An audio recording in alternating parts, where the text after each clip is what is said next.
Okay, we are good to go.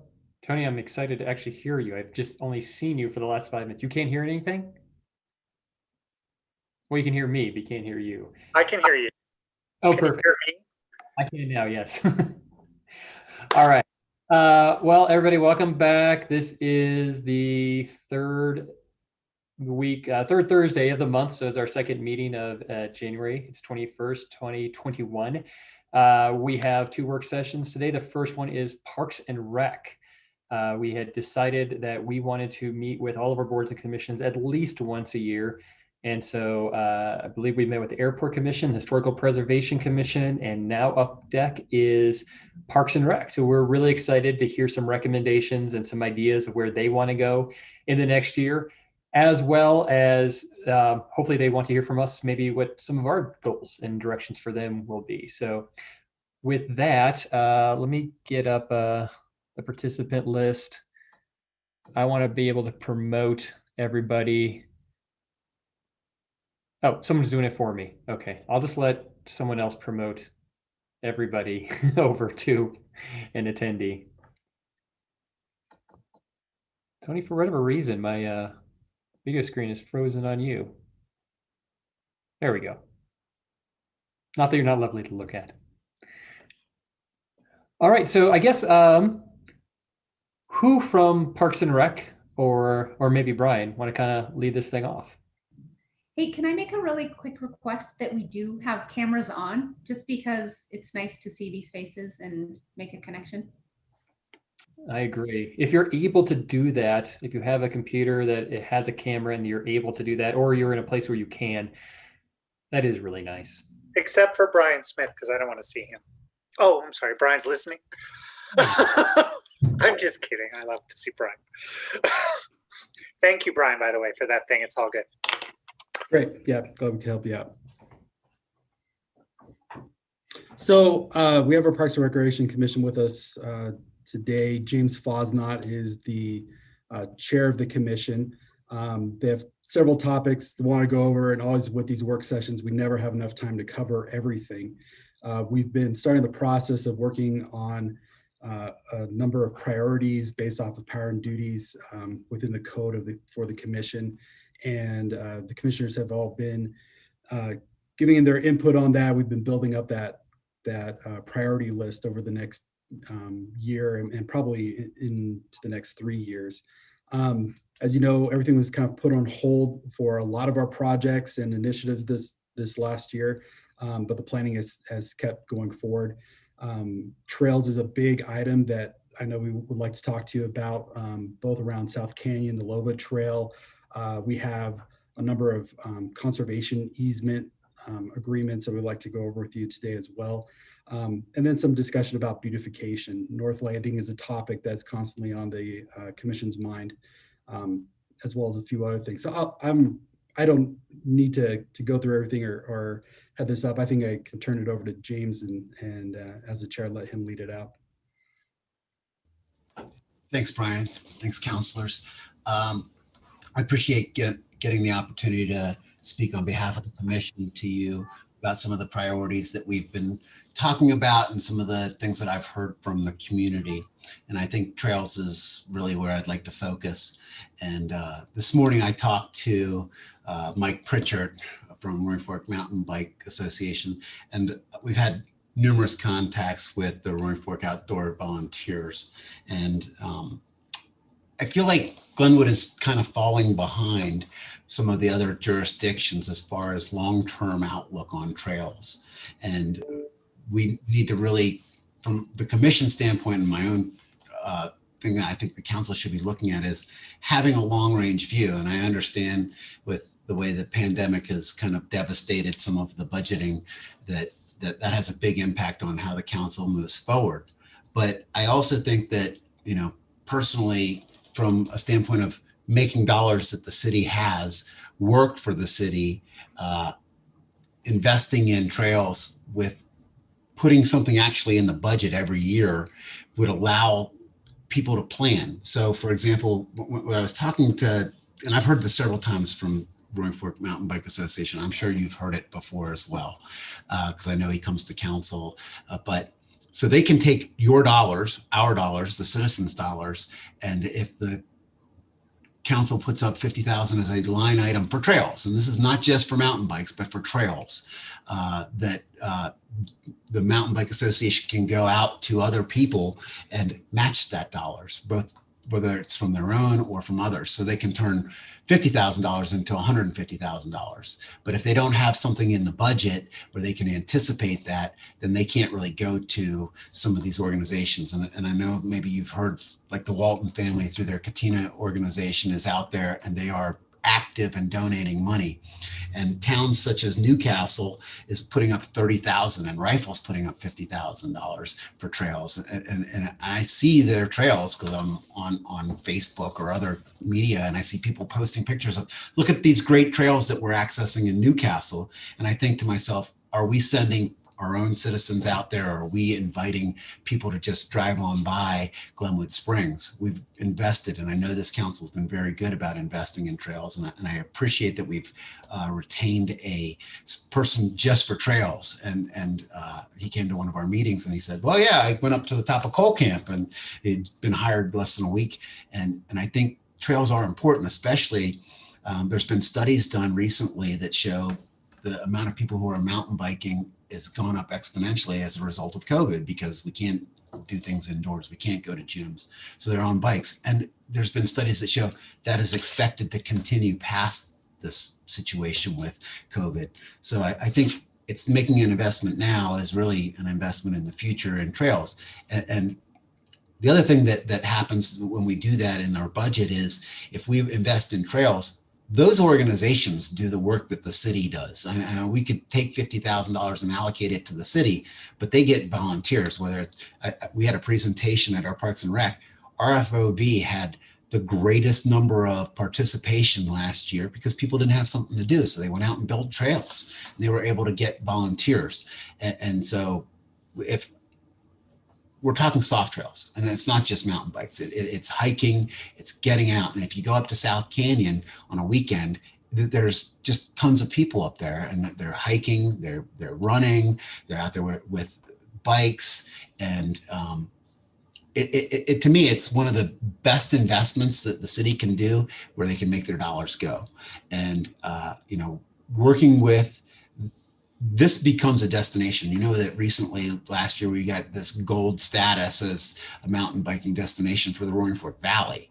And what we don't want is people coming up from Denver and driving past us to Carbondale, or driving past us to go to Newcastle, which Newcastle just put in a whole new trail structure. And those are things that everybody uses, both our citizens and the people who come and invest dollars. And people actually do drive to Fruita, stay in Fruita, spend money in Fruita, and use the trails that they've developed in those trail systems. So I think that my first pitch to council is, I think you should consider putting in some dollars into your budgets. And I know this year's budget is different, but as you go forward, when you're planning, I would like to see you guys consider putting in a line item budget that's there every year, that the trails people, whether it's RFMBA or RFOV, can rely on so that they can plan as well. It's a planning thing, and just like you guys do your budget planning. And then I do think that South Canyon, there's a couple opportunities up there to do additional trails above, and I think it's the Alpine Slide Trail that they have, and they have gotten some talk from a contractor out in Grand Junction that will provide stuff if we pay for the materials, and that means that they're basically going to use that as a test case for other trails, and so that's an opportunity that we don't want to miss. I do think that I don't have any specific information, but it has been since almost as long as I've been in the Valley. I think that Steve Davis had said that he had been on council, or before he got on council, to get the Two Rivers project done. Well, I feel like the same for Lova. We've been talking about that trail and connecting road trails between Newcastle and beyond, and getting that Lova trail. And I do think if council can turn to that, it's important. I do briefly want to address South Canyon because I think it's one of the jewels. When I came and talked to the council before, I had talked about Two Rivers being one of the most important things. Well, you guys stepped up and did a great job at funding Two Rivers and getting it complete, and I think that's fantastic. and now we have to move on. And I think that the next area that the city needs to look at is South Canyon. It is such an asset, and you've got the gun range, the archery, you've got the hot springs, which has got to be dealt with. And I do think at some point we're going to need a master plan for that. And I would encourage council and Brian and the parks to continue to be looking at that, because it's like the Forest Service, even though I believe most of it's BLM. It's a land of many uses, and people go out there, whether it's just to go hike or, to use the hot springs, which they shouldn't be, but they're out there. And we need to have some plans as to how we're going to utilize that. And there's some very important things out there that need to be addressed as well, which is you've got some elk corridor, things that are important to both the habitat and to the animals and to the community that have to be addressed. But I think we should be looking at developing South Canyon, developing it smartly, because right now sometimes you go out there and it's almost overused. And I know parking is an issue. You've got people parked along the road, and there are people who overutilize the road parking, but nobody uses the parking down by the archery range. And I think there needs to be a consistent plan, just like there was for Two Rivers for the boat ramp, about how do you manage safety as well as access to South Canyon. And so I think there needs to be a study going forward on that.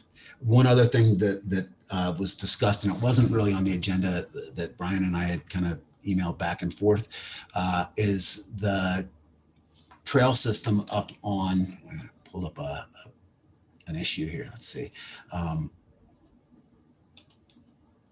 Lookout Mountain. So there's a bunch of trails that are potentially being built and being worked on Lookout Mountain. And I would like to see the city push forward. I know we've had issues towards Walmart with the homeless situation. And we're bumping up with some of the trail plans for that. Most of them stop towards where the hospital is, but the work on Lookout Mountain is there are trails up there that are not quite connected, that need to be connected, and will make it a much better system. And I think getting more people out in those trails keeps people from the homeless community going up and using them, because they don't want to encounter people. And we have homeless people up the Scout Trail, we have homeless people up the Doc Holidays, and if you get more people on those trails, you're going to probably find people are not going to congregate and stay up on those trails. And so that's kind of my pitch generally, and I'm open to some discussion. And I know we have some other members from the commission here who may have some comments, but those are the things that I think are important, that I've heard feedback from on the commission, that we've had discussions with Brian about. And as an active member of the mountain bike community, there are things that are of interest to me, and I think they should be of interest to the council, because I think they bring both a health benefit and a benefit for tax dollars. And there's one last thing that I wanted to pitch, and I think everybody should talk about it, and this has come up multiple times in the Parks and Rec Commission meetings, is making sure that we get to reach out to communities out there that we don't normally get. Whether that is developing a program at the community center to rent out equipment. We have a lot of things that people can't go out and float on the river, and maybe they can't afford to go out and spend $75 on a inflatable kayak to raft on the river. And so we have had discussions on the Park and Rec Commission about trying to create a program for taking in some used equipment and having the community center rent it out to the public, so that we could provide access to people who can't necessarily afford it. And I would encourage the council to support Brian in efforts to that degree.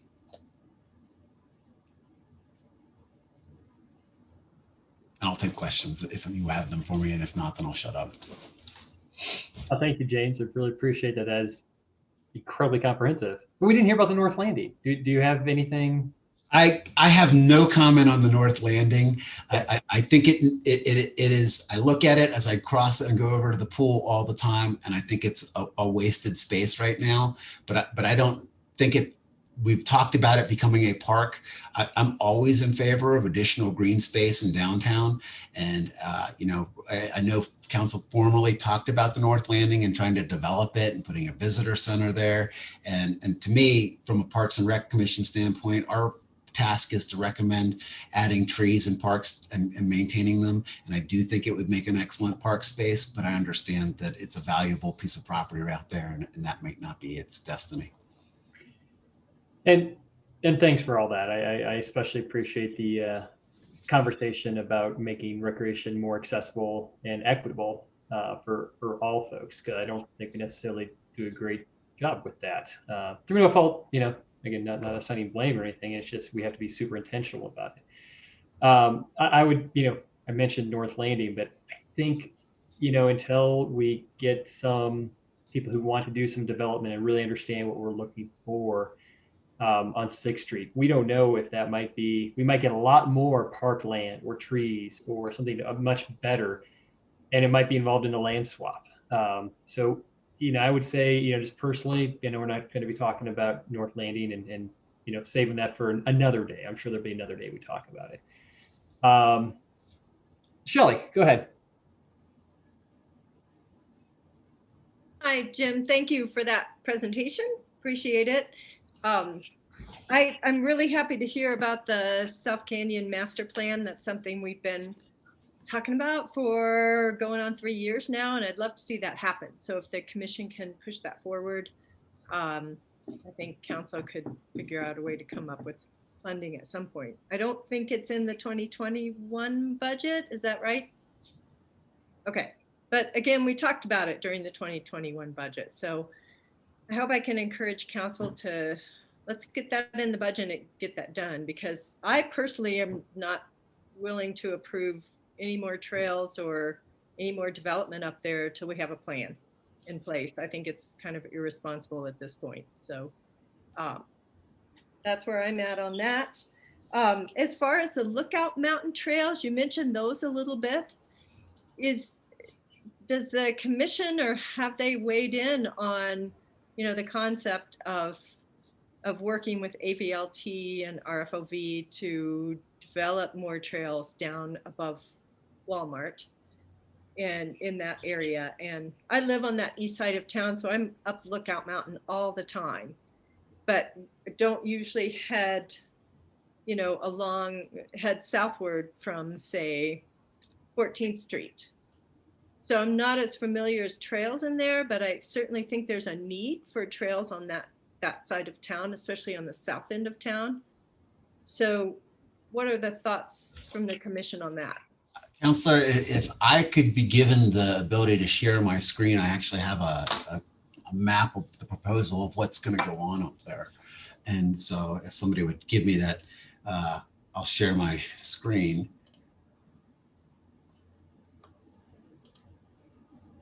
Can you see that now? So my understanding is, so this is a picture of downtown. And so right here, they're talking about doing this connector here. And I'm happy to have this sent around. I can send it to Brian. You may already have a copy of it. But my understanding is that the Fall Line Trail, there's a Boy Scout who's interested in doing a project as part of his Eagle Scout and developing that Fall Line Trail. And so I don't know the specifics, and I think that probably the best way to do it is to have RFOV and RFMBA come and talk to council at one of your council meetings. But the plan is to make this a much more accessible thing. And as you can see, that there's a lot of proposed trails here, both the dark blue and the light blue. All of this stuff here is proposed to be developed. And, some of this was jeopardized, but it's my understanding was not affected by the fire this past summer. And, Right. I know a lot of people were terrified that Forest Hollow was going to be wiped out, and it did not, as far as I know. And we've asked, and I've talked to the people at RFOV about, what the plans are as getting trail access in the canyon, and I don't think they're going to know until later this spring. But I think that they're trying to get projects going on up there, Councilor Cope. Okay, yeah, if we could get a copy of that, that would be great. It is beautiful up there. Forest Hollow is beautiful, and it's a great hiking area. Some of it is on private land though, so I don't know if they have plans to get formal easements or. It's in discussion. That's my understanding. They know that they're going to need to get some easement agreements up there, and I know that there has been a history of some dispute about access, especially up off of the Doc Holliday Trail with the sheep herding that goes on up there. But that's probably a little bit beyond my ability to answer any questions about. Okay, and I love the idea of having a rental or a checkout program, for equipment through the community center. More to do, Brian. So Thanks, Charlie. Charlie, comments, questions? So James, I'm assuming you're familiar with the Recreation Economy for Rural Communities Community Action Plan that's on our agenda tonight. Yes. You guys have been, by reading that, the commission's been involved in that. And a lot of the stuff you're talking about seems to be contained in that. Do you have anything specific that coming out of that plan, other than what you've indicated already, you think is important? Yeah, in fact, and maybe Jasmine will speak to this. One of the things that we have looked at as a commission is making sure that we are reaching out to underserved communities. And we've had a couple of speakers come and talk to the commission about that, and that's kind of where we had kind of been talking about the equipment thing, about getting it out. Also, we have a large Spanish speaking community that sometimes I feel is underserved, and they don't get information, or it's not communicated to them, and so they don't understand all of the opportunities that are there so that they can take advantage of it. And so, yeah, I think that getting rural communities and expanding access to people that don't normally take advantage of it because maybe they didn't have the opportunity to know about it, or there's some language barriers or social barriers. I think all of that should be on the table, and council should fully support that program and encourage Brian and us. We've talked to the community out of Leadville, Brian, that came and spoke briefly to us. Yeah, we support that. We support you guys pursuing that and encouraging you to do that. I presume that. I guess the follow-up question I was going to ask this when we talk about this at the end of the meeting tonight, but has anyone looked into the concept of donated equipment, either good used equipment, like I've got a mountain bike since my garage I never use, that kind of thing. Donating that to the city so there is maybe creating that kind of a concept. Brian's maybe more of a question for you, I don't know, but we don't have a whole lot of money to start buying equipment to rent out, and I know used equipment is important. If I could just speak to that, the way this kind of developed is we had that too of how many people have a tent that they're not using, or how many people have extra sleeping bags or skis, and you see stuff on social media where people are like, I need some skis for my 6-year-old kid. And I can tell you right now, I've got 4 pairs of skis in my basement that I'm not utilizing. And I have ski boots, and I would be happy to donate them to the city to donate out or loan out at a very low cost or no cost. Obviously, there are safety issues. You don't want to be loaning out something that could cause injury to somebody, and there'll be liability and issues like that. But I think the concept did start from the city doesn't need to go out and spend a ton of money. I think the city should try to get the community to see if we can get some equipment donated. And then, as more money is available, maybe in the future, because I understand there's some issues on budget that are going to probably follow us for a couple of years. And the Parks and Rec Commission doesn't really speak to the budget issues, but, I think getting donated equipment is the way to start that program. We also, Thanks. we did submit a grant with we submitted a grant with Outdoor Recreation Roundtable. And while the program wasn't awarded, it did keep people's attention. And Smart Wool stepped up and committed $4,000 to fund a gear library. And then the state came in to match that with an additional 4,000. And then that's getting matched by local sponsorships with Glenwood Adventures and Sunlight. So yeah, we do have funding for a startup with that. And I think, a gently used donation program could also work well with it. Thanks, Brian. Last question, James, for you in the Park and Rec Commission. A couple of years ago, Steve Beckley came to us with a proposal for an RV kind of situation and improving the hot pots up in South Canyon. Has the Park and Rec Commission talked about that, and any thoughts about whether it's Steve or somebody else, that concept? We have a little bit, Charlie, and Councilor Roman.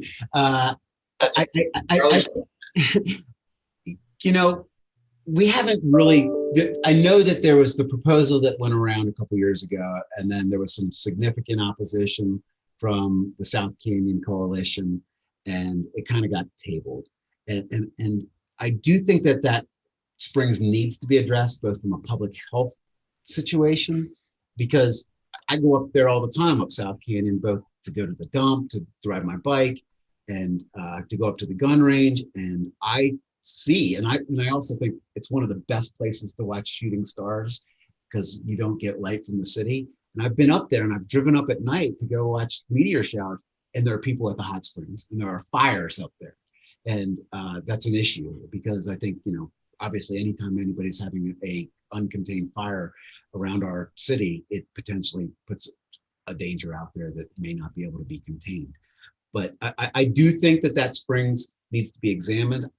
We haven't had enough feedback to say that we should be supporting a commercial development of it.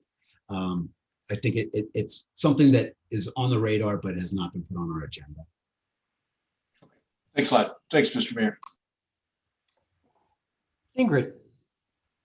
Thank you. So I'm such a proponent of the work that you guys are doing, and I so appreciate what you're bringing to the table. In particular, I'll speak to my husband when I say that the development of the mountain biking trails is hugely important. I think it's such a growing industry and recreational sport. So I think that to support it and kind of enthuse and just make it become an even greater part of our community is so wise. With that in mind, though, I want to touch on what Shelley said, in that if we can get a master plan together, I think that is going to be what grows it in the right direction. But before we come up with a master plan, and I know we hinted it, where we talk about a focus group, and you guys working with that, what's the process to get a focus group? How do we, do we work and align with you guys in order to do that? Anyone? Yeah. Yeah, I and Brian can talk about this. I mean, we've looked at master plans. We've talked about the master plan for Sayre Park, and we have developed it. We've put out meetings. We've had proposals. We invited the public to come in and talk about what they want to do. And some of that would be the same process, I think, for South Canyon, or at least I would envision it. But I think there's some other stuff that goes on when you have a place like South Canyon, which is, you got wildlife up there. You got things that you're interacting with the state and state lands up there. And you have private interests, and you have ranchers up there that have been in that valley for longer than I've been alive. And then there are interests that are already there that when you're looking at a master plan, you're going to have to address, which is, well, all right, we've got bike trails there now, and how do you deal with that? And some of a master plan, it seems like it's a lot of money that we spend on planning, and I have a part of that. Me says, well, that's money that could be actually utilized to buy equipment or hire somebody to do patrolling or things like that. But again, Glenwood has had a long history of sometimes not planning well, and before this council was in place. But it's evident when you go around the city, it's sometimes things are haphazard, and I do think a master plan is appropriate up there. I don't think that, and it's council's decision, but I don't think that we have to stop doing things up there as we go with. I mean, people still use Sayre Park before we had master plan in place. ways. And I think that we should continue to still think about developing things, whether it's to move the archery range up to the gun range, or it's to put in that alpine slide trail while we have an opportunity and have some funds that could be available. But I do think you're right. A master plan is important because, you know, we're talking about 3,000 acres of land up there, and it has a lot of different interests, and you got to think about them and put them into a plan if you really want something to be cohesive and long-term lasting that can benefit the community. Okay. And I completely agree with all of that. I'm also curious, so inevitably, and we all keep mentioning it, but there are some budget constraints that don't allow us to fund building more trails now. What can we do right now? And can you guys give us some feedback? Like a next meeting, can you guys say, yeah, we love this idea of a gear exchange. Here's some tentative dates, come back to us and just say, this is something we want to work on. What can we do right now instead of saying, okay, yeah, great ideas, come talk to us in a year? Again, that it's all about money, and it is about strategic thinking and planning. But from the feedback I hear is if you can get money into your budget for trails now, just so that people can plan ahead for next year or the year after, that allows them to take your money and donations and expand it and really make $1 equals 3 or 4. And that's a benefit to the city in a lot of ways, because RFOB and RFMBA, they do the work. I mean, they built Wolfsham. They did a lot of the work up on Grandstaff and South Canyon, and they're going to be doing the work up on Lookout Mountain. And those are private people, which is great. The city has partnered with them in the past and allowed it. And, you know, I just, in my private practice, just ended up doing a private donation through multiple clients down in Ouray County to develop a cross-country trail system where people donated easements, and the private owners donated the building of the trail. They put it in, they're maintaining it, and the county had to put $20,000 in for a $150,000 trail. And that's what I see Glenwood doing. Is if Glenwood puts in just, you know, 30, 50, 100, I obviously want as much money as possible, but you know, when you're talking about doing an allocation for a tunnel out at the airport costing $4 million, to me, $50,000 for some trails it all adds up, but it's really not that much in the big scheme, but it can go a long way.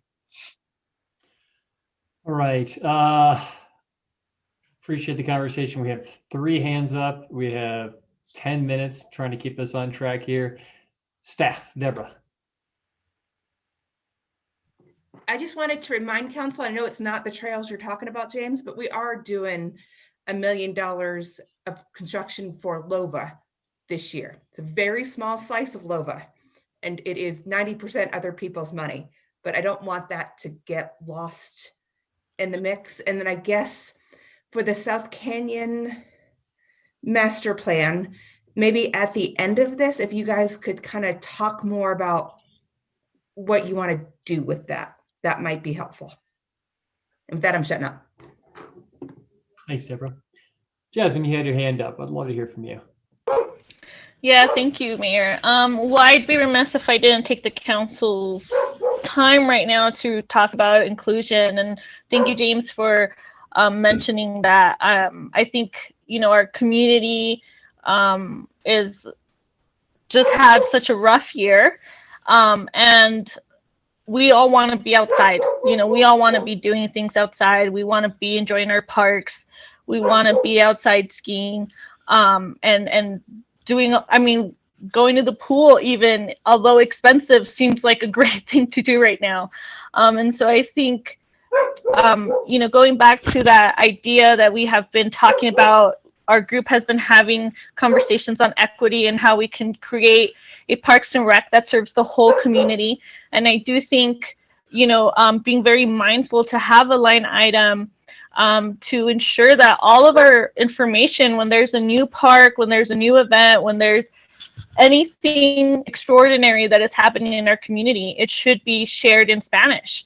It should be shared in any language that is serving a community that is not that maybe we have not reached out to before. And I think,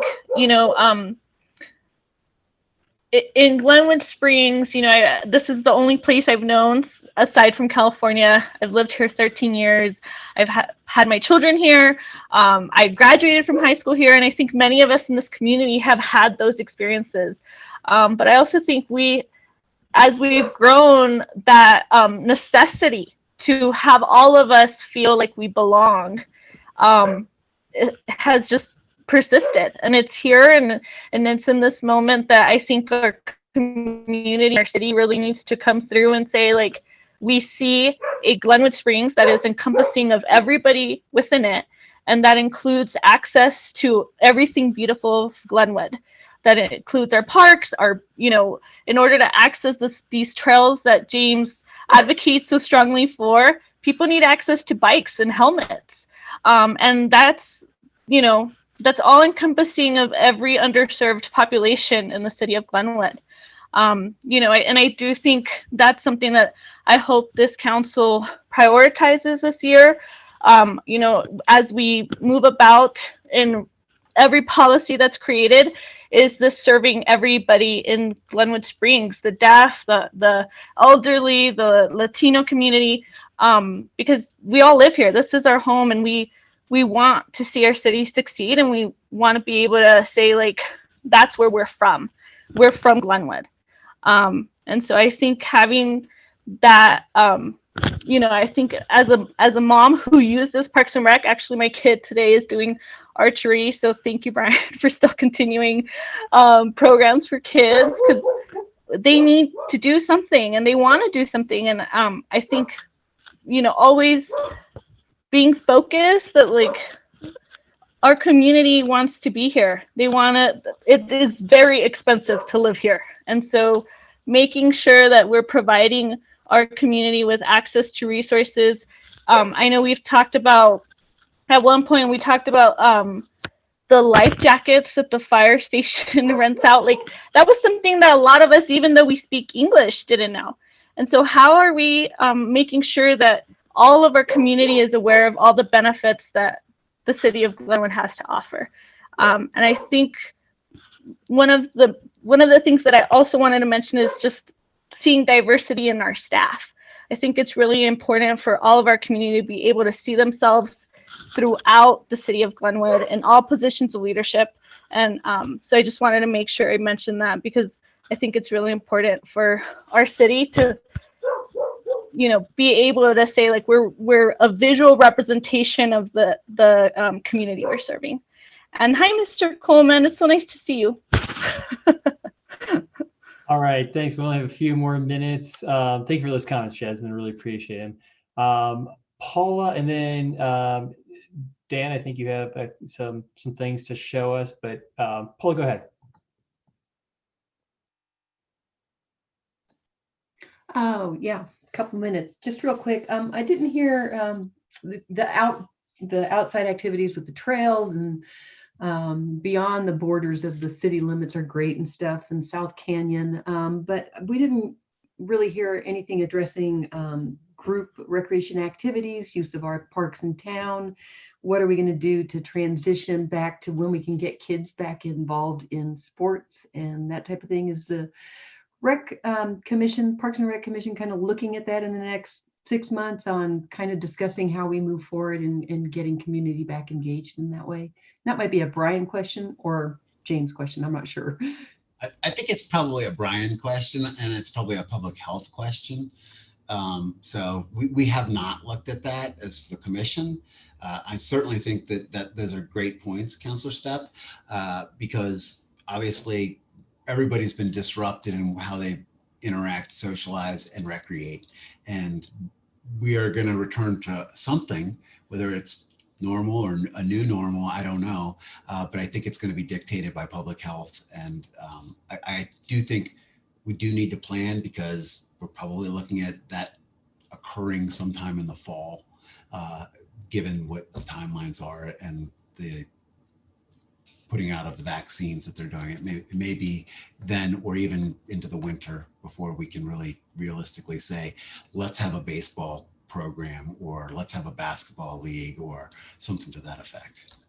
Yeah, I just feel like that's an important community asset. And it's just the regular stuff, but that's what people miss. So planning for that, I think would be great. And Brian, I'd love to hear your input on that. Yeah, so just this last week on Thursday, CPRA sent out a notice that the state had changed the sports guidance to allow leagues to follow the CHASA guidelines. So that's really great news for us to begin to plan youth sports again.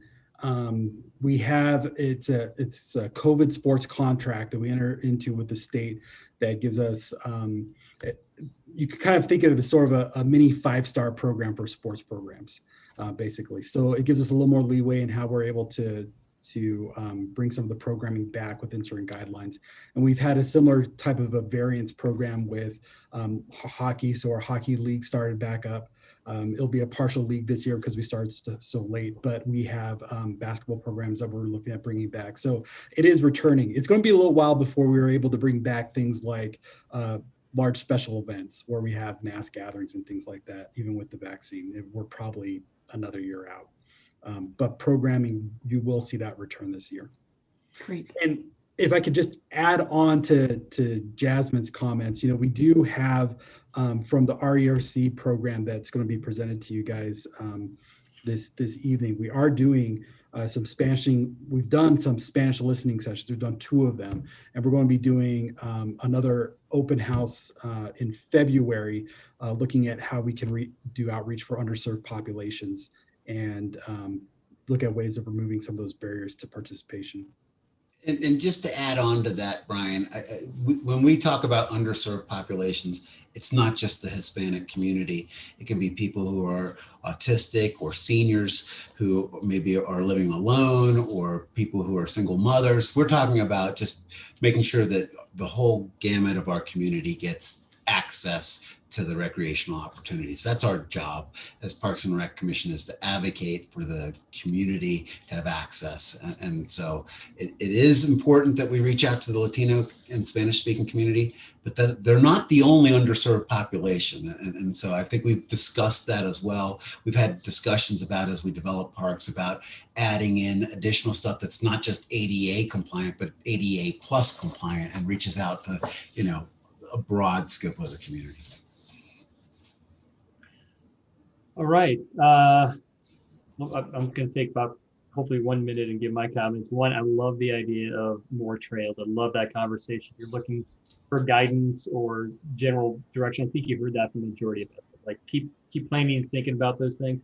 I would love to see an attractions district in the future with an attraction tax that we don't right now tax our attractions, and use some of that funding for some of these minis, for trails, for new boat ramps, for acquiring land for cross-country trails, and yes, an equipment management program.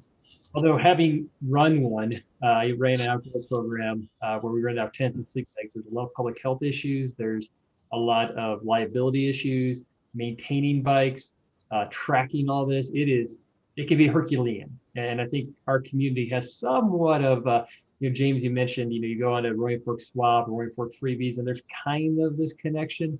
So I'm not saying I don't want us to be a part of it. I'm just saying let's be very careful before we get really deep, because it can become an incredible time suck monster for repairs and maintenance and liability and tracking. It can be huge. So I'm supportive of it. Let's go in with our eyes wide open. Daniel, did you have something to show us as well? Sure, I'll make it quicker. I know Brian's going to share more information with you later on. And if I can share my screen here real quickly. Can everybody see that? Mm-hmm. So Mike Maple and Rob McGregor have approached us. They are the owners of what was to be the Silver Sage development on the south end of town above the Cardiff water tank, just north of 4 Mile Ranch. They are currently working to transfer this over to a conservation easement. This piece of property, I don't know if you can see my cursor here. It's about 45 acres. Yeah. So it is this area that's on the hillside above the Cardiff development, and also the piece of property here that faces the airport. And with that, they are transferring some property for a trail easement on the south end of the property line there to allow trail access down to Airport Road. So they are interested in handing that easement over to the city. So they would like to start that conversation with us. So just wanted to get, at least break the ice on that, on what they're thinking. For us, if you don't know, there is a lot of user-created trails up on that ridgeline that come from the city-owned property there at the Cardiff Tank, and then head south along the ridgeline, a pretty well-established trail already. So that would, legitimize that trail access there. And with that, Brian, Terry Parch and I are talking about access, what that would allow us to access 4 Mile Road and 4 Mile Ranch for future use. So that's the quick version of it. And I know Mike has more details, but they are very interested in this, and they are pretty far along in the legal process with this easement. So we just wanted to make sure that the council was aware of this, that the commission's working through it. They are interested in moving forward so we can get some of these trail improvements done, and we want to make sure that those plans are integrated in with the Southbridge project. So really, we just wanted to get sort of a head nod from council to keep moving forward on this, and we will bring a formalized easement agreement to council for approval at a future date. Paula. Hey, Brent, was just from conversations I've had in the past 6 months, did the county offer some support for this proposal in some way? Do you know that? Not that I'm aware of it. No, I didn't know through AVLT or anything like that if they had offered some help in any way, like just acknowledging it. no, I don't know what discussions they've had with the county. Okay. Thank you. I just was curious. It would be great to see them supporting these kind of endeavors, even acknowledging. Thanks. Shelley, last thoughts. We're 5 minutes over, so. I'm gonna say, sounds like a fantastic idea. It's a great spot to have some open space. And is that the city boundary in blue? So that's in the city already, right? That's correct. The larger piece of the parcel is, the smaller is in the county. Okay, thanks. All right. Well, thank you very much, Park and Rec Commission. Thank you for all you do. Thank you for the people who aren't or were not able to join us today. I know it's the middle of the workday for some folks. So thank you. We look forward to hearing more recommendations from you guys as time goes along. And if you ever, need direction from us or get wrapped around the axle on something, please pass that up through staff so that we can maybe weigh in on something and maybe get you unstuck if that's what you're looking for. So we appreciate the opportunity to come and speak to the council and invite council to come to any of our meetings. So awesome. Thank you. All right. Thank you so much, guys. Next on our agenda is we have the water rate study. It must be very serious because Deborah put glasses on. I'm trying out my new reading glasses. Oh, I'm getting old. You look very serious. This is a very serious topic. It needs very serious glasses. Matthew, I think this is very serious. Matthew going to tell us about this issue right now, though. I don't know if I'm ever a very serious Matthew, but I'll try. I am going to attempt to share screen here. Can everyone see a water presentation slideshow? I'm going to take that as a positive. A couple of opening comments here. This slideshow is a little bit shorter than the last one you saw. We've made some revisions. We've made some updates. We'll go through that. And I apologize, this didn't go out to you in advance. We will send it to you right after this presentation so you guys can peruse it. Obviously, this is a working session. It's not decision-making time on any of this. We just want to bring this information forward. And I will try to go through this as quickly as possible, but to leave enough time that you guys have time for questions. Obviously, we've been talking about this wastewater rate discussion for a few months now. We've been working on this all the way through 2020 with GovRates, Brian with GovRates, and he should be on the line someplace to answer questions also. Things we kind of wanted to point out why we're having this discussion. The city, Mike Hoffman, Warren Hayes, myself have been working on this capital projects list that encompasses 2020 through 2030. Our first go around at it was about a $50 million list, including water tanks, pipelines, treatment plants, all kinds of fun things. When we saw that that was going to cause about a 46% increase in 1 year to rates, and then 3 to 5% thereafter, we took a shot at just reducing that. We got it down to about $36 million at this point over the next 10 years. And the Grizzly Creek Fire actually rearranged that list for us. We had a bunch of things on the 11 through 20 year list that had to kind of slide forward. So we slid some other things back into the 11 through 20 year list. But about 18% of that $36 million is improvements and redundancy programs to upgrade the water treatment facility, upgrade No Name, build pipes, kind of deal with what the Grizzly Creek Fire handed us for now and for the future, and to make the city more redundant. One other thing that would be amiss not bringing up is that capital costs right now are at an all-time low. We're seeing power authorities get bonds at 1.5% on 30 years. Loans are really, bonds and loans are really inexpensive right now. So if we want to spend money, this is a great time to do it by borrowing against revenues and income. But we don't have enough revenues and income right now to actually cover debt coverage. So it's a good time to borrow money, but we need some more money to be able to borrow against money. Many of the capital projects pertain to raw water and water treatment. They're stacked on top of each other. So if we don't do one thing 1 year, then we can't do the next piece of that puzzle the next year, and the next piece of the puzzle the following year. So we're trying to get as many things done in order and in a timely manner as humanly possible, so that we're not paying inflation every single year, which seems to be pretty consistent in this valley at around 5%. Going back to the rate discussion another time, the rates were increased from 2006 all the way through 2015.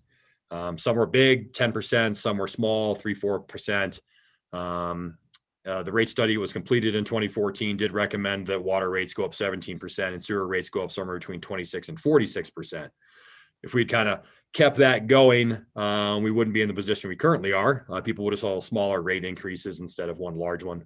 And that was directed by management at that time, is my understanding from having talked to Robin, previous public works director. And it never got brought back up. It's kind of the problem.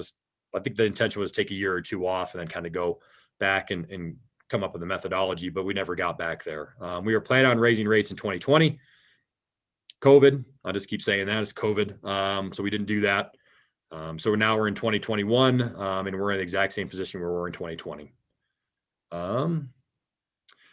Due to the changing environment of the world, part of the reason we're looking at things is redundancy. We had a fire, it affected 2 of our water sources that we have. We're looking at a 3rd water source and making it a usable water source instead of an emergency water source. Conversations have been that that 46% was a really big jump that was recommended the first time. Some of the conversations have been about how does this affect, we'll call it low income families, fixed income families. And there are definitely some possibilities out there for even our council to potentially set up a low income assistance program for the first year or so of this program to help cover these, we'll call it additional fees, not somebody's entire water bill, but maybe what the additional fees are for the next year with the increase I'll show you here in a few minutes. And the county also has human services department that help with all kinds of things. They help people pay electric bills, rent, water bills, all those kinds of fun things. That's a program that's already set up and is being used in our city. And Councilor Shelley brought up the ELITE program is being expanded a little bit through the state too. So, there's a lot of options out there for those low incomes or fixed income families to be able to still have a little bit of help and afford these potentially upgraded fees. Issues addressed through the capital program, obviously the critical need for significant improvements through resiliency and supply capabilities. There are definitely 2 areas in town kind of North Glenwood and South Glenwood that need new tanks for additional fire capacity. We are looking at fixing the raw water system in South Glenwood. There was a raw water system that was constructed in Park East.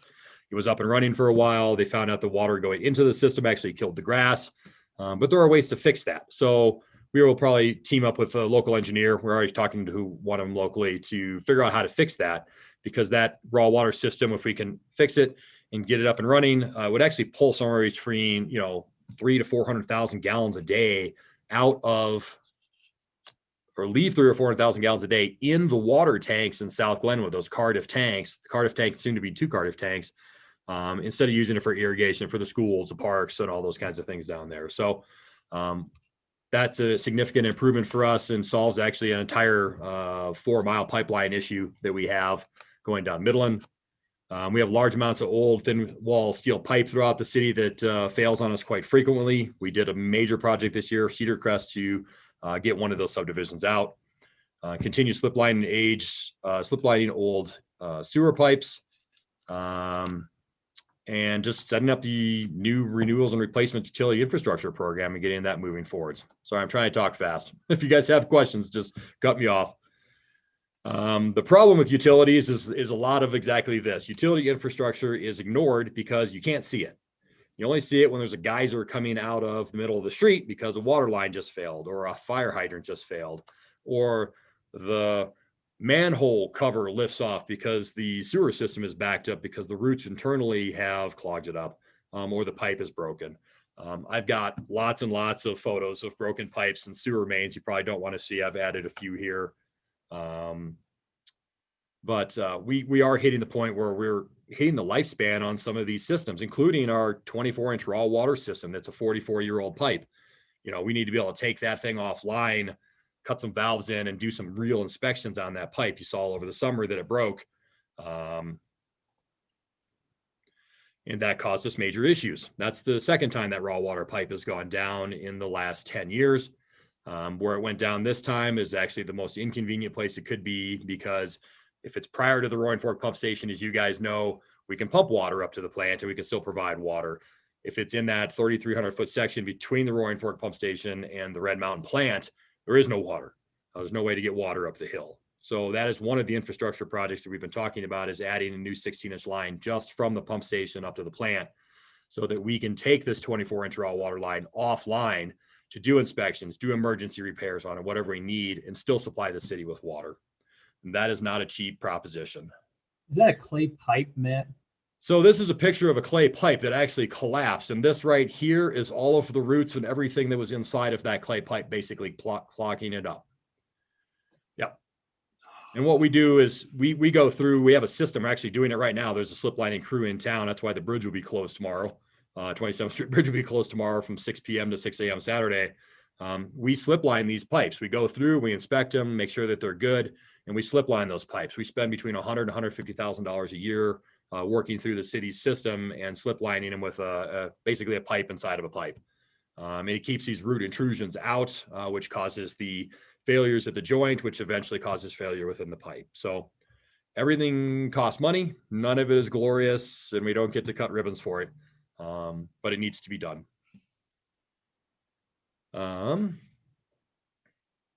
So obviously we recognize the adjustments to the multi-year capital improvement program, costs and timing because of the fire.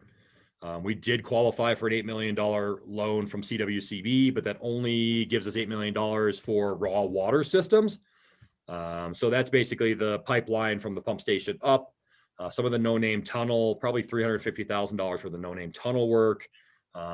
Which was very nice of the CWCB to give us this loan, but it's very limited on what we can actually do. But once again, it's a 1.8% interest loan, no payments for 3 years, 30-year loan. It's a beautiful loan. Love to have more of these set up for actual infrastructure and for treatment facilities. And the USDA we reached out to the USDA, and they've reached out to us, and they want to help us, and they'll be able to work through some of the programs and loan needs that we have that are a year out or 18 months out. We kind of got hit with a fire, and all of a sudden, like, this 12-month period in here became very drastic, and we needed to make some repairs. So we weren't able to reach out to like the USDAs of the world or power authorities of the world to get a loan because we don't fit within their grant cycle or loan cycle. So we are kind of just doing this on our own. Revenues under existing rates after payment of operating expenses and existing debt services provide minimal funding for capital needs or additional debt services. I mentioned that up front. Right now, we're not even covering basically our debt services that we probably should be. The CWCB was very nice to work it into their system and consider our revenues good enough to cover for their loan. But in reality, we can't borrow much more money, if any, to do some of these major improvements. We're just going to be spending cash from the reserves to continue on with these water treatment programs until we have some kind of rate system set up where our revenues are high enough to then cover debt service coverage again. And operating expenses just anticipated to continue. I mean, regulations are always changing. Water plant regulations are always changing. That's why we're doing the water plant instead of a sediment basin, because eventually we would have had to upgrade the water plant. So we're just doing two things at one time. Wastewater plants always a challenge. They're always changing regulations on water temperatures and what can be leaving the plant and putting back into the Colorado River.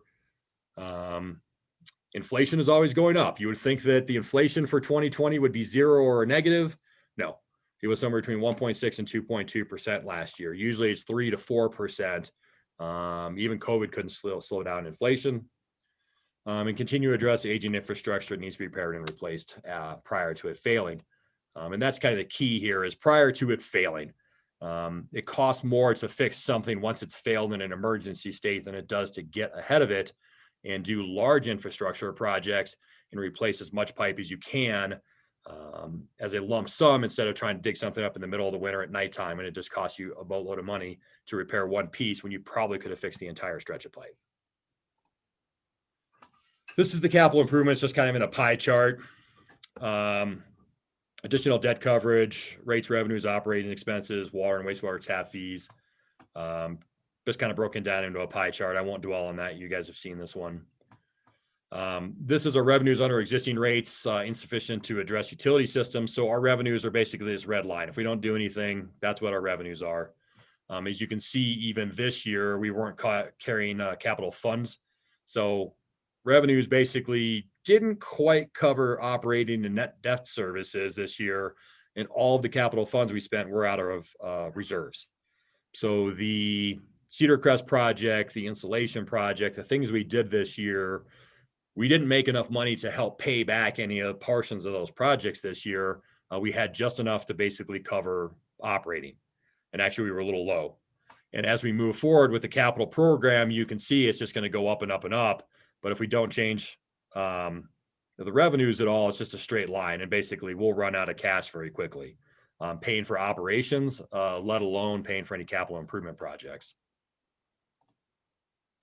So we're proposing two options.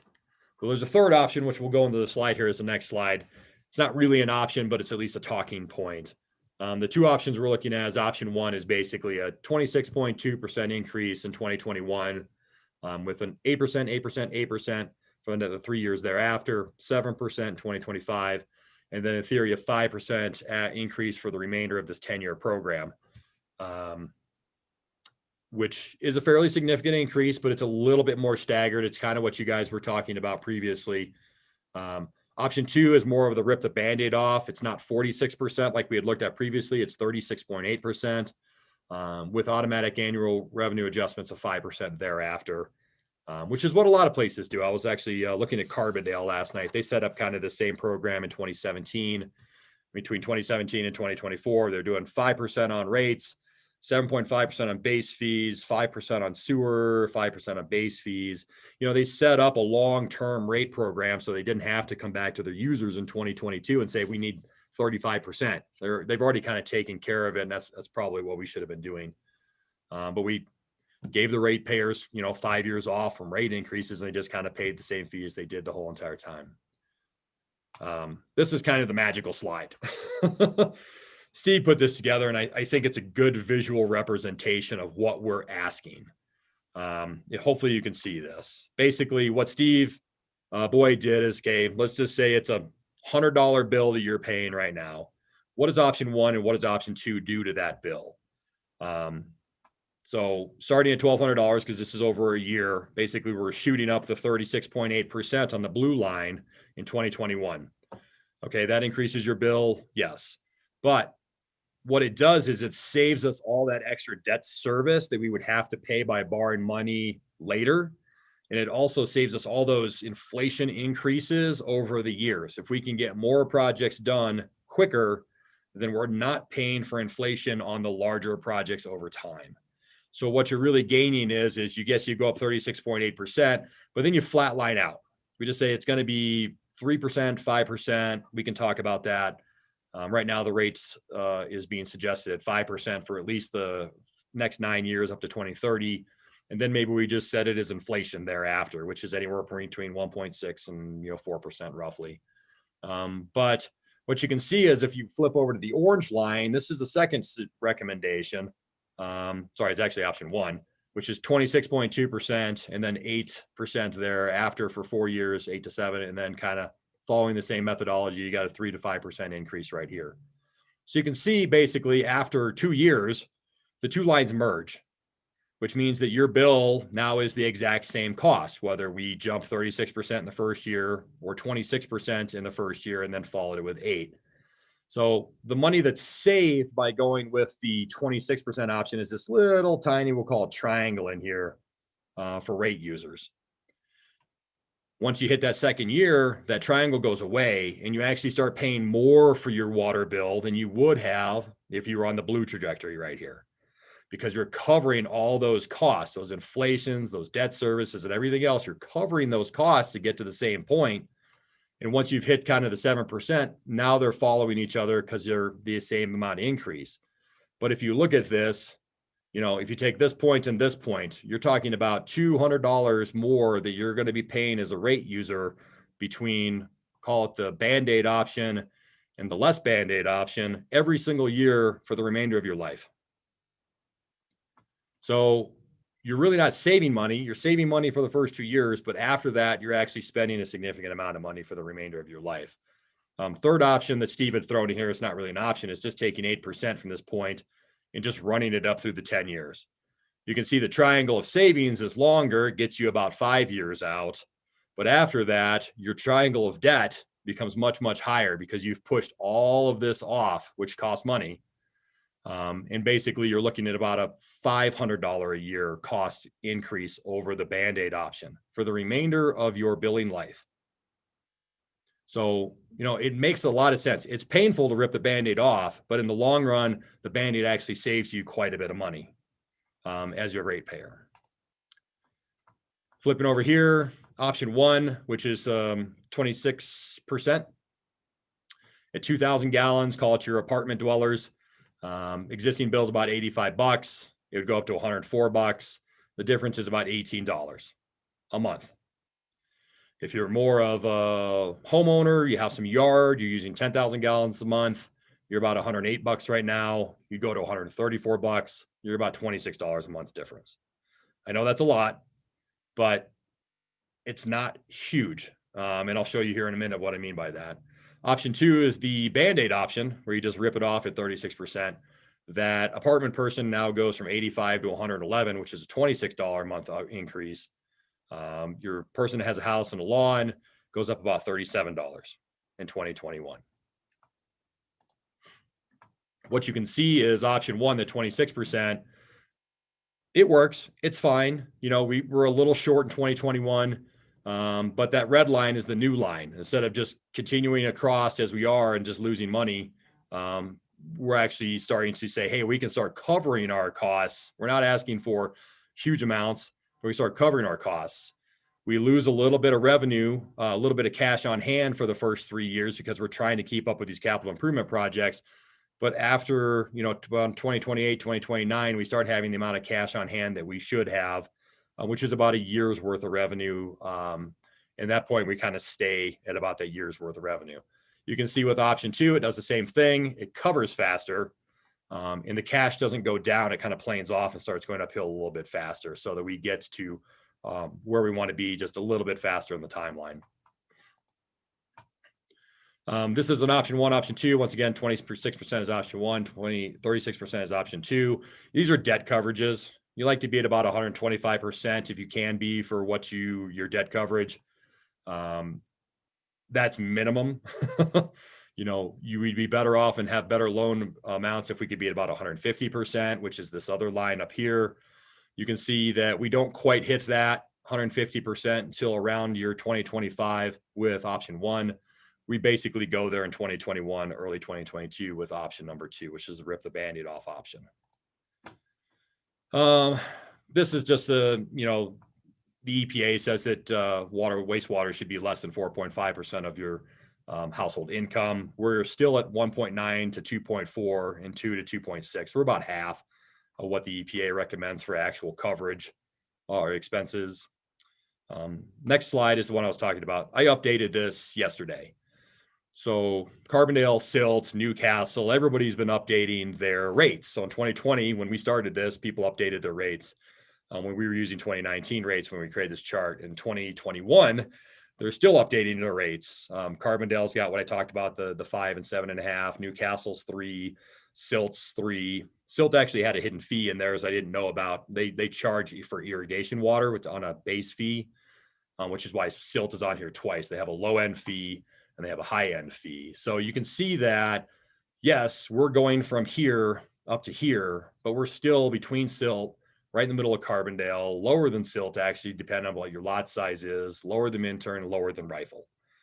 So it's not like we're pricing ourselves to be on the right-hand side of this chart. We're actually just kind of raising the rates and still staying within the chart itself and around what our neighbors are rate-wise. This was what I just talking about. Carbondale raised rates and they set their program up for 2017 through 2024. Newcastle's at 3%, 2020, 2021, possibly 2022. They've got some capital improvement projects they're working on, so they know rates need to go up.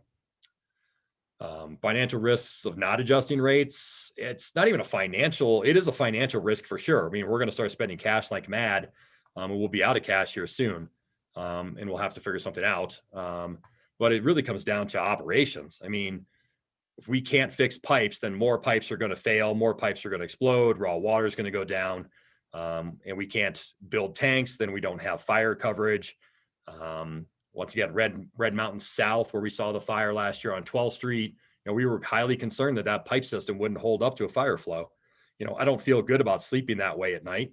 I'd rather just fix it. I know it costs money to do that, but unfortunately our system is that way that we need to upgrade the system and keep upgrading the system. We can't do that right now. Benefits of doing this, it allows the city to continue providing water with less future watering restrictions, especially that second pipe going up the hill. We'll be able to run that pump station whenever we want to and do water releases to cover the water needs. So that if we did have another fire, we could flip over to that system and feel comfortable. If we did have a drought season, we could only get half the water we needed out of the creeks, then we could turn the pump station on and supply the other half the water. People would basically not see the effect of the drought unless it was drastic.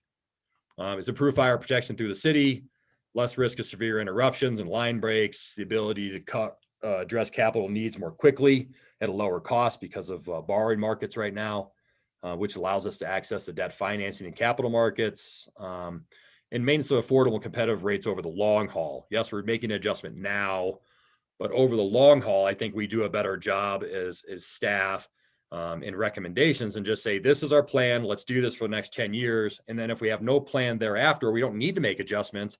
Then it's just inflation thereafter. So at least we can keep up with the market because we still have inflation on chemicals and materials and construction and labor and everything else every single year.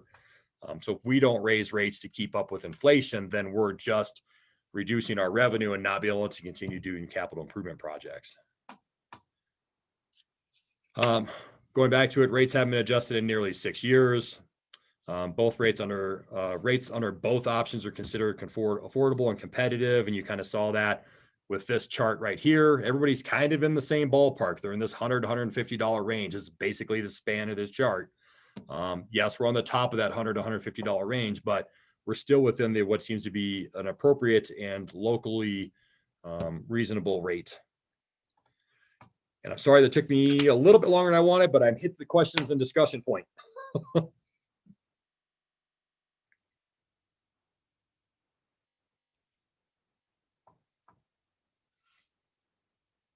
Jonathan, you are muted. Man. All right. Hopefully that'll be the 10th time I do that tonight. If you want to maybe take that down just, Matt, so that we can kind of see each other a little bit better. But then if people have specific questions about a specific chart, I guess be quick on the draw if you want to bring something up. But we have Shelley, Charlie, and Paula with questions and or comments. Shelley, go ahead. Do you want to do questions and comments or just questions right now? You know, we're probably going to take a little bit of time here, so let's just knock it out. Questions, comments. It's a work session. Okay. First, I had a quick question, Matt, and that was on when we're looking at our capital projects list. You know, I know we're doing the new line down Midland from 27th headed south to increase that capacity. Is the line from 27th to 8th or 8th to 27th in there, or are you saying that upgrading that raw water irrigation down south is going to mean we don't have that project in the list? So that project is in the list. It is way back in 2028 or 2029. So it's Okay. way on the back end of the list. We just repaved Midland. I don't want to mess with that. If we can get the raw water system up and running, that will definitely help us with water needs and on the south end of town. And there's a few other large scale discussions that are going on in that area. And I don't want to build that pipe until we kind of get some kind of dancing around telling you things. Sorry. That was my question. It's There's still some in, developments down there that need to be discussed. okay, and it's still in the 36 million number. It's still on the list. Yes. Okay, great. And then, so overall, my comments are, I think that, I feel that as a council member, it's our really duty and commitment to our citizens to have solid infrastructure. And the fact that we have an aging water system, and especially with climate change and with the extreme drought that we have going on and our fire risks, we need to be able to provide those sort of services to our citizens. And, you know, it's great to keep rates as low as we can, and we always want to do that. And staff has done an excellent job of that. But if we keep them too low, we can't keep our system up and running. And I think we owe it to our citizens to have solid infrastructure. So I would prefer to bite the bullet now and go with the rip off the Band-Aid, go, you know, get our rates to where they need to be, knowing that that will help keep them lower in the long run. And that would be my preference. I also feel like strongly, if we can get some low income help, you know, rate assistance for low income people, whether it's through the city for a year or two, and then hopefully that LEAP program and other programs come online that we can tap into and at least direct people there. So that's it. Thank you so much, Matt. It's a good presentation, and I'll look forward to seeing the slides. All right. Thanks, Shelley. Charlie, go ahead. Thanks, Mr. Mayor. So a number of comments. First of all, Financial Advisory Board has looked at this twice. We had a presentation 2 or 3 months ago to council, and the Financial Advisory Board thought that it was better and advised us to take the higher option, not a step process, but not a two-step process or graduated process, but to do the higher rate initially.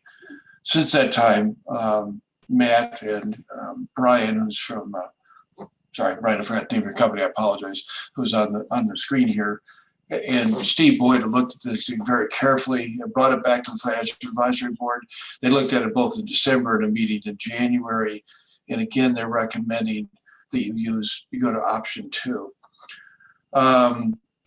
I think it's important, and Matt kind of glossed over a little bit and talked really fast. I was really proud of him. But I mean, I think some of the stuff that's really important for us to consider is the needs. We have $38 million in needs that have to be done in the next 10 years in order to provide adequate fire flow. So it's a life safety issue. There's a couple of areas in the city that South Glenwood and I think it's Highlands is the other area. Their water tanks just are inadequate to serve good fire flow in those areas. We have in water lines in Red Mountain that we were lucky last year we had a house fire that we were able to provide adequate pressure. We don't want to be lucky. We want to be secure that we can put out fires anywhere in the city. And we have a lot of aging water lines, as Matt noted. But I think one of the more important things is to consider, it's, you know, this is a business. You know, I know the city's in a service-oriented situation, but our enterprise funds are businesses. Right now, this business is losing money. And we can't continue to lose money and provide quality service to our customers, in this case, our citizens. The only way to do that is to take the higher rate. And I think if you look at the one slide that Matt had up about financial outlook and you looked at the debt service, the only way to get the debt service there immediately is to do the higher rate, and we need to get there. We need to borrow this money, and right now is the time to borrow money. You know, talked to an appraiser today about it. One of my cases where I needed an appraisal, and he told me how long does it take me to get an appraisal, and it's not because of any other reason that everybody's taking advantage of the still low rates, and they're worried that rates are going to go up as we come into the new administration and new things going on. And I think the same thing happens with the city rates. Wise homeowners would take money out now if they needed $30,000 in improvements to their house. Instead of doing 10,000 improvements now, they would take out money at a much lower rate and borrow the 30,000 and get those things done, borrowing money at a lower rate. You can't wait to do this until you have the money. We simply will never have the cash to do this without borrowing the money. I hate increasing any kind of my cost. I hate having to pay more money every time I go to the grocery store to buy something. I hate paying more for gas. I hate paying more for a car. All those types of things, but it's reality. We don't have enough money to do what we need to do to this system. Matt mentioned at the beginning a couple of sources, and I did look into, Shelley had sent me an email about the potential where the LEAP program might be expanded, and I'm not sure that's accurate yet. That may occur during the 2021 legislative session. I did check with CML this morning on that. There may be some things that is missed, but usually they're the people who can tell us what's going on at the state level. Right now, the LEAP program at the state level does, Shelley, correct me if I'm wrong with this, but do electric, but not water and sewer types of things. And the issue is, will they expand into that? The Department of Human Services in Garfield County, I can tell you, they barely have enough money to do the hard work they do with families that are in distress. So there isn't going to be any funding coming out of the Garfield County Department of Human Services. Having said that, I think we do have to look at, there's a number of people that are going to be impacted by a rate increase of any kind. And, you know, my thought that I've expressed to several of you privately is that I think we create a program. We have to find the funding sources for that. And we've had some discussions, you know, I've had discussion with Deborah and Steve Boyd about that. And there may be some areas that we can use, at least for 2021, when we're going to be limited, and create a fund that would allow people not to pay their underlying rates, because I think our bills are being paid generally on time, but to pay that delta. So for example, if you have a $30 bill now and it goes to 50 under the rate increase, we could help those people who don't have the money to pay that extra $20. And then there's a group of people who are being impacted by, you know, the lack of jobs because they're COVID, or their businesses aren't making as much money because of COVID, and we can provide that assistance. I did reach out to the River Center, which is a nonprofit in Newcastle and Silt, and they do this kind of thing for the towns of Newcastle and Silt, and are willing, at least for a short term, that is maybe for the rest of this year, to help us administer such a program. And I think there's a way to do that. We'd have to talk to Carl about how we get an intergovernmental agreement or how we would do that. And we would provide a funding source for them to help people that qualify under some criteria we look at. So there is going to be an impact on people that have, you know, fixed incomes. There's going to be an impact on people whose incomes have been impacted by COVID. And those are the people who want to help. And I hope that with a reasonable amount of money that we can do that over the next year and allow them a chance to get caught up and to see what it's going to look like on a long-term basis. And then in August, we might have a better sense of where things are at. When we're looking at our 2022 budget, we can begin looking at, do we have a continue that program into 2022, and how do we do that? But I think that's the way we go about this. I think we have to make reasonable decisions. I've said this several times, and I'll say it again here. When I ran for council, I ran with the idea that we can't be making decisions on what's right in front of our face. We have to make decisions on what makes good long-term sense for the city. I'm going to strongly encourage us to take option 2. And in the long run, that's a cheaper option for the citizens, because after a couple of years, they actually pay less on their rates than they would under option 1. Thank you for the time to get off my soapbox. Charlie, in my world, that's called a good warm up. All right, let's see. I think that's all the questions or comments. Nope, Paul, sorry. Go ahead. You're muted. I got my hand taken down somehow. I didn't do that. And Take Steve, it off now. So a couple of questions and then a couple of comments. Matt, I can't remember what page this is, but somewhere in there, we show the 8% increase, 8% increase, 8% increase, 7% increase on option 1, and then it goes to a 5% increase for 5 years. Why isn't that after the first 5 years? Why doesn't that drop to CPI like the other program? Because we're still covering costs across the 10-year projections we have for the capital program. You know, what Brian has done is he's taken operations costs and bumped those up every single year, basically on with inflation, taking our debt services that he's adjusted, because he's making recommendations on what to pay for with cash and what to debt service. You know, so he's taking those and projecting them across the 10 years. And then we've got the capital program. He's taken what we've given him year by year and put those in for the capital program and said, okay, this is going to climb each one of these years up until 2030. So to cover the cost all the way through 2030, with all of those things taken into account for, you still have to increase for those 5 years to get to where we need to be in 2030.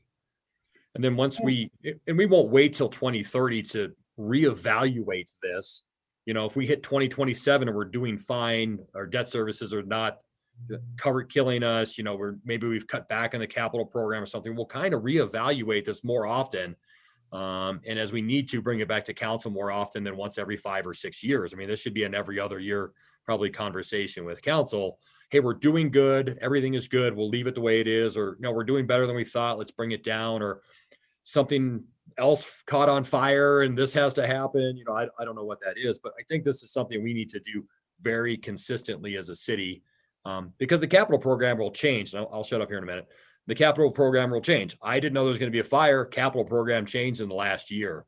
Who knows what's going to happen next year? This is our best projection for the next 10 years, what the city needs to. And then it'll be brought up in this conversation.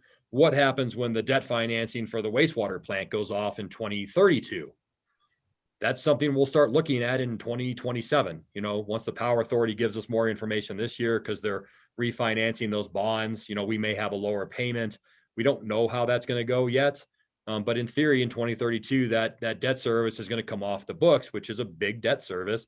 And that'll have some effect on this conversation also. So we need to look at this every other year at the least, and bring it back to you guys and have a conversation. But we have a 10-year program, and Brian's abiding by paying for that 10-year program with these recommendations.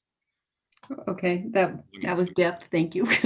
So I have another question on this. On page 12, where you do the financial comparisons, it was really difficult to see, but it was Steve's projection of if you do the option 1, you get the orange line. If you do option 2, you get the purple line.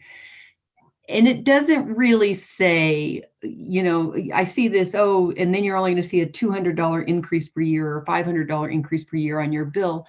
By 5 to 10 years out, my water bill, if I'm looking at that, and maybe somebody can give me a number on it, is not going to be $145, what you want this year. If we go with the rip the Band-Aid off, it's going to be $200, $250. And I just want to address that and that concern, because in that, you're really getting close to that 4.5% EPA suggestion, especially with people. I don't make that much of an increase every year. So that is shrinking that gap between what's approved. And have you thought of that? And can you give us some numbers on that, on what that means to me and any other fellow citizen here in Glenwood Springs on my water bill 5 years out from now? So as it sits exactly today, no, but Steve was actually working on that exact question today. What does it look like for a water bill on a year based on these things across the 10-year projection? And how much net cash would you save today if we did this option, or that option? So that is a chart that Steve was started working on. He's the financial wizard down there, that we'll actually be bringing back to you guys, or maybe we'll just send it out to you when we've kind of got that laid out. Okay. And I think that's something that council needs to see, because this is a big decision, and I'm kind of moving into comments here. This impacts our citizens, and I understand and appreciate what Shelley brought up, that sometimes we have to do this because we have to take care of our future, and what Charlie addressed on, now is the time because of low cost. But we're not just talking a random, a small group of people. We're talking about whether you're an older resident and you've lived here a long time and you're on a fixed income. We're talking about our young people have such a hard time getting their foot in the door, buying a piece of property and having a family, and their budgets are super tight. So, if we're looking at this annual increase, this first rip the Band-Aid off, or the other option, and then an annual increase on top of that, that throws their budget off quite a bit, and it's tough. I remember, and I still have those kind of years. I'm sure we all do, but that's a tough thing to do. So I think we need to take that into consideration when we decide, is it option 1 or option 2? Although I do think we have to take an option. We do have to do something to move forward. I think that the other thing that we need to think about is, last year in the summertime, we asked people to restrict their water. And we tried, and we didn't get the response we needed immediately, because people weren't used to restricting water. So I just feel like in our conditions, and we're at 75% of snowpack this year, average snowpack. So we're going to have a drought conditions next summer. We need to start doing PR work and teaching our community that water isn't easy, free, and flowing. We need to make some sacrifices and be ready for water restriction, and maybe get people used to the idea of a water restriction campaign to take care of some of the needs that we need to take care of, water needs we need in the city. So I just want to bring that point back on drought. And then on comparing ourselves to other towns, Rifle raised their rates extensively a few years back. And so I hate to be within their chart. And I've noticed in the media lately that they're actually looking at another rate in comparison and potential increase. And I'm just going to point out that in walking neighborhoods in Rifle, talking to citizens in 2018, knocking on a door, and somebody would say, most of the time, the first issue they brought to my attention was, what can you do about our increased water rates? I can't afford it. And I'm like, the county can't do anything. It's a Rifle thing. So we really need to take that into consideration as we do that. And like I said earlier, I do think we do have to do something. We do have to make a change, but this really has to come with a good PR campaign on what it means to citizens, and really a good PR campaign on water is not free-flowing, a pun intended, resource that we have always considered it to be. And I would like to make sure that that is pointed out at the top of all of these conversations, especially as we approach the public. So those are how I feel. But I do agree we have to do something. So I'm not saying don't do anything. Sure. No, I understand. I appreciate the comments, and you're right. If we can help cover some of the costs for some of the bottom, we'll call them the bottom 10%, because we haven't seen anybody not paying their bills through COVID so far. So there's probably a few out there that can't afford this. And you're right. We don't want to hit Rifle's rates. We don't want to hit Westminster's rates. We don't want to hit Vegas's rates, which are, Vegas is 3 times the cost what we pay for water. We actually have fairly cheap water still when you compare it around the state. The one comment you made about getting people used to watering restrictions is something that April Long over at the Rudai Water and Power Authority has been talking about. We've already started conversations with her. We don't want to do it locally. We want to do it valley-wide so that the people in Aspen, the people in Carbondale, the people in Basalt, Rifle, everybody's used to the same restrictions or day use for irrigation or whatever it is. So you don't have, if you move from one place to the other, you already know what it is. You know, and can we do programs to help people buy more efficient fixtures and those kinds of things, or is conversation. But I think that's something that has been lacking a little bit valley-wide, and April's going to take a step up in 2021. She was going to do it in 2020, but COVID. She's going to do it in 2021, and I think it's a great program to move forward. So we're all on the same page. Hey, let's every other day, or what we did previously, you water on this day, you water on that day, because irrigation is really the killer. You know, it's not domestic use so much, it's irrigation. And if you want to do water savings, we can get into that conversation anytime about how farms use about 89% of Colorado River water, and the domestic is not much. But, you know, when it comes locally, irrigation's the killer in the summertime. And we did see people finally take to the every other day watering, and it brought it down, you know, 500,000 gallons a day, which is where we need it to be. But that's still close to affordable for us with the rates that we have for bringing enough revenue to continue functioning, because it's a fine balance between the two. We want them to save water, but we have to have them buy a certain amount of water so we can still do what we need to do through the city. So that's my 2 cents. Thanks, Matt. All right, thanks, Paula. I usually people they don't get cranky, but I think people really like to have a full hour in between these work sessions and when we start back up again. So we have 2 more comments and or questions. So Ingrid and Steve, I guess that's my encouragement to keep it concise. All I want to mention is that foresight usually, and I think this reiterates what Matt said, foresight usually brings the cost down. It's like when you plan for a trip a year in advance versus going to the airport the day of, you pay a premium. This last year we had an incident which not only caused significant costs on Red Mountain when it exploded, but there was water loss too. So for me, finding this segue between recognizing that it does cost money to use your water and it needs to be equitable for the usage on our system means that we need to sometimes make hard decisions. The fact that we haven't for 5 years had increases, unfortunately, that's now falls on us instead of previous councils or just anyone, just recognizing that every year, just like insurance, but in particular in the American West, the cost of water is increasing, especially when we mention droughts. So I feel as though it's most appropriate to say, a good PR campaign indeed, but this is a need. In addition, I'll say that we in the city and our coffers need to recognize that it shouldn't just be on the city, the residents and the homeowners. Yes, they need an increase, but we too need to make sure that infrastructure becomes a priority. So finding that balance between the two, between a rate increase where the infrastructure is supported because it is an enterprise fund, but in addition, us making decisions, choosing infrastructure over other ways that we could be, allocating funds. So I'm a proponent of ripping the Band-Aid off. And at the same time, I think everything that everybody else has mentioned seems so appropriate, recognizing more vulnerable demographics financially and finding some kind of system that supports them. So, and really no questions. That was just my thoughts on it. Thanks, Ingrid. Councilor Davis. I had about 8 minutes worth of comment, but between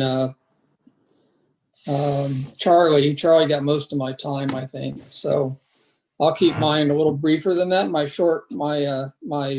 soapbox will be very short. Matt, I just want to say to you that you do one hell of a good job, not just for us and staff, but for the citizens of this community. If it was up to me, I'd rip the Band-Aid off. And because of the job you've done here, I feel good about that. You know, it's like telling somebody to go to hell in such a way as to make them look forward to the trip. And I think that's where we're at. So I appreciate your time and effort. And I know you got some help from Steve in the background there. So I thank both of you guys a lot. Let's go eat dinner. Thank you, Steve. Well, since you spent a minute talking about how you weren't going to take so long, you used up all my time. So I will cede it to Charlie, who had one last comment to make. Go ahead, Charlie.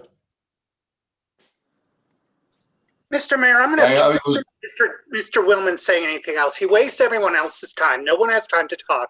I'm going to dinner. You guys enjoy. Bye. Thanks for sharing. I just think that we have to make sure the staff has direction. Which you constantly do and like to hear. Go ahead, Charlie. No, you're not. I think we need to give staff direction on what option we're looking at. That's my only comment.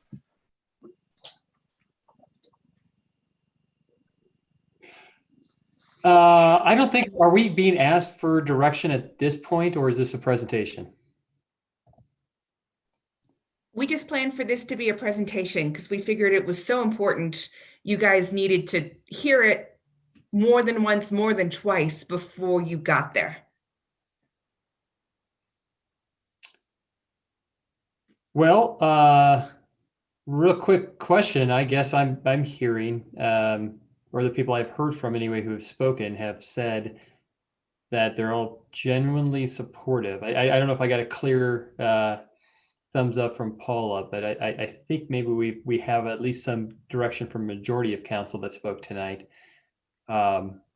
Is that something that is helpful going forward, or do we think that we need to have another presentation and make a formal, I mean, we'll need to make a formal decision, obviously, in a meeting and all that, but I think maybe what I'm hearing, at least from my fellow councilors, is that the next time this comes before us, at least I would personally like to hear if there's a conversation about making rates more progressive.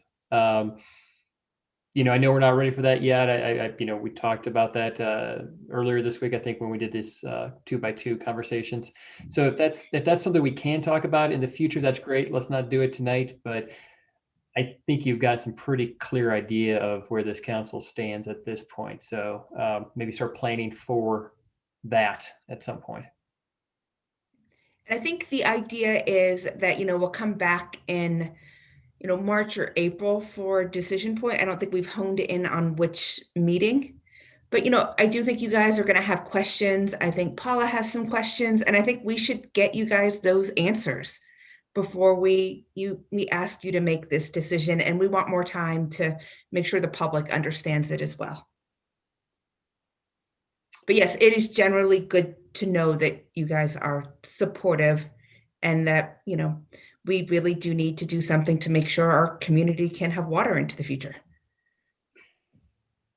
Well, I haven't seen this very much or widely reported. So I think this is one of those things that, the public does need to hear about, and we do need to get some feedback on. And I know it's not going to be great. I can tell you what the feedback's probably going to be, but I think for the public to hear that we've been deliberative and not rushing into a 36% rate is probably very honoring of the public in that process. So if it takes a couple of months for that to seep in, then I think that's probably wise.